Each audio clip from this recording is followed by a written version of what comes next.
नमस्कार, मी प्रियांका नागने आपल्या मराठी जॉब चॅनलवरती तुमचं स्वागत आहे। आपण दररोज वेगवेगळे जॉब रिलेटेड व्हिडिओज बघतो। आज सुद्धा एक नवीन व्हिडिओ आपण बघणार आहोत। आज आपण महानगरपालिका रिलेटेड व्हिडिओ बघणार आहोत। महानगरपालिकेमध्ये खूप मोठी भरती निघालेली आहे। आपण सविस्तरपणे माहिती बघणार आहोत। सो इथे मी ऑफिशियल वेबसाईटवरती आहे, नाशिक महानगरपालिका यांच्यातर्फे अपडेट आलेली आहे। आपण सविस्तर माहिती बघूया। मी एलिजिबिलिटी क्रायटेरिया काय आहे, त्याच्यानंतर इथे ॲप्लिकेशन कसं करायचं आहे, कोणत्या बेसिसवर जॉब आहे, हे पूर्णपणे माहिती सांगणार आहे। पूर्ण व्हिडिओ बघा, तुम्हाला समजून जा। सो इथे नाशिक महानगरपालिका यांच्यातर्फे भरती निघालेली आहे। सार्वजनिक आरोग्य विभाग यांच्यातर्फे ही भरती आहे। तात्पुरती भरती आहे, म्हणजे कॉन्ट्रॅक्ट बेसिसवरती भरती आहे। कधी कधी असं होऊन जाते की आपल्याला माहिती नसतं, मग इथं मेन्शन केलेलं असतं। मी तुम्हाला लिंक सुद्धा डिस्क्रिप्शन बॉक्समध्ये मेन्शन करते, तुम्ही सुद्धा एकदा चेक करून घ्या की कोणती बेसिसची ॲड आहे किंवा कोणती बेसिसची जॉब अपडेट आहे। पूर्णपणे मी लिंक तुम्हाला दिलेली असते, सो नक्कीच इथे चेक करून घेत चला। सो हा तात्पुरता म्हणजे कॉन्ट्रॅक्ट बेसिस आहे। इथे दिलेले आहे अर्ज स्वीकारण्याचे ठिकाण कोणतं आहे, म्हणजे इथे ॲड्रेस आहे, ऑफलाईन तुम्हाला द्यायचा आहे। आज दिनांक 20 ऑक्टोबर 2023 पासून सुरू झालेला आहे, तुम्ही आजपासून पाठवू शकता। आणि अंतिम तारीख 26 ऑक्टोबर 2023 आहे, हे सुद्धा इथे मेन्शन केलेलं आहे। 26 ऑक्टोबर 2023 सायंकाळी 5 वाजेपर्यंत अर्जाचा विचार केला, त्याच्यानंतर अर्जाचा विचार केला जाणार नाही, हे सुद्धा त्यांनी मेन्शन केलेलं आहे। त्यानंतर मुलाखतीद्वारे इथे सिलेक्शन होणार आहे। सिलेक्शन प्रोसेस इंटरव्ह्यूद्वारा आहे, लक्षात घ्या। करता मुलाखतीचे दिनांक सुद्धा इथे मेन्शन केलेला आहे। 1 ते 10 जे क्रमांक आहे त्यांना 7 नोव्हेंबर 2023 रोजी सकाळी 10 वाजता होणार आहे इंटरव्ह्यू। आणि जे क्रमांक 11 वरती आहे, जे पोस्ट आहे त्यांची 8 नोव्हेंबर 2023 सकाळी 11 वाजता इंटरव्ह्यू होणार आहे। जे सिलेक्शन प्रोसेस आहे ते इंटरव्ह्यूद्वारा होणार आहे, ही माहिती आहे पूर्ण।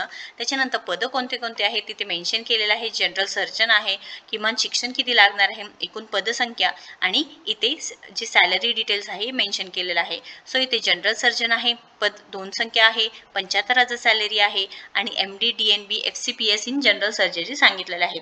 सेकंड पद आहे physician, MD DNB FCPS in general medicine, आणि 4 पदसंख्या आहे, 75,000 सॅलरी असणार आहे। हे पूर्ण माहिती आहे, ही लिंक सुद्धा मी तुम्हाला डिस्क्रिप्शन बॉक्समध्ये देणार आहे। थर्ड पद आहे गायनेक आहे, यांच्यासाठी 5 पद आहे, यांची सुद्धा सॅलरी 75,000 आहे। नंतर बालरोगतज्ञ पेडिट्रिशियन आहे, MD DNB डिप्लोमा इन पेडिट्रिक्स सांगितलेले आहे, 5 पदसंख्या आहे, आणि 75,000 सॅलरी असणार आहे। रेडिओलॉजिस्ट आहे, त्याच्यानंतर इथे त्यांचे शिक्षण दिलेलं आहे, सॅलरी डिटेल्स दिलेले आहे। 1 बाय 1 तुम्ही इथे चेक करू शकता, तुम्ही इथे कोणत्या कॅटेगरीमध्ये किंवा तुमचं एलिजिबिलिटी क्रायटेरिया कोणते आहे। RTO शर्ती सांगितलेल्या आहेत, हे सुद्धा तुम्ही बघू शकता। इथे वयोमर्यादा सांगितलेलं आहे, 70 वर्षापर्यंत राहील, म्हणजे मॅक्सिमम 70 वर्षापर्यंत राहील। आणि वय वर्ष 60 नंतरच्या प्रत्येक वर्षी जिल्हा शल्य चिकित्सक यांच्याकडून शारीरिक दृष्ट्या म्हणजे तुमचे जी फिजिकल जे चेकिंग आहे ते होत राहील, हे सांगितलेलं आहे। त्यानंतर 12 व 13 पदाकरिता म्हणजे स्टाफ नर्स आणि ANM यांच्यासाठी जे आहे 65 वर्षापर्यंत वयोमर्यादा राहणार आहे, ही पूर्ण माहिती आहे। त्याच्यानंतर तुम्हाला अप्लाय करताना मुलाखतीला जाताना तुमच्याकडे पासपोर्ट साईज फोटो पाहिजे आहे। त्याच्यानंतर जे अर्ज दिलेला आहे त्याची ती झेरॉक्स कॉपी पाहिजे आहे।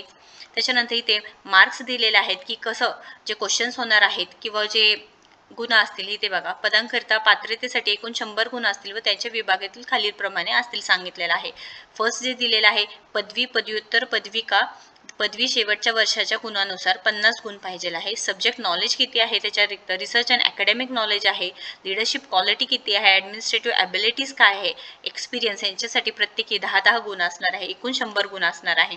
हे पूर्ण माहिती आहे, तुम्ही इथे बघू शकणार आहात। ॲप्लिकेशन करण्याची पद्धत आहे ऑफलाईन, तुम्ही या जे ॲड्रेस आहे इथे दिलेलं आहे ॲड्रेस, हे तुम्ही ॲड्रेसवरती पाठवू शकता। आजपासून सुरू झालेलं आहे, म्हणजे 20 ऑक्टोबर 2023 आणि 26 ऑक्टोबर 2023 ही शेवटची तारीख असणार आहे। सो कोणते क्वेश्चन असतील तर नक्कीच कमेंट बॉक्समध्ये विचारा, आणि या व्हिडिओला शेअर करा, जेणेकरून ज्यांना जॉबची अपडेट नाही आहे त्यांच्यापर्यंत ही माहिती पोहोचून जाईल। आपल्या व्हिडिओला लाईक करा, शेअर करा, आपल्या चॅनलला सबस्क्राईब करा। थँक्यू।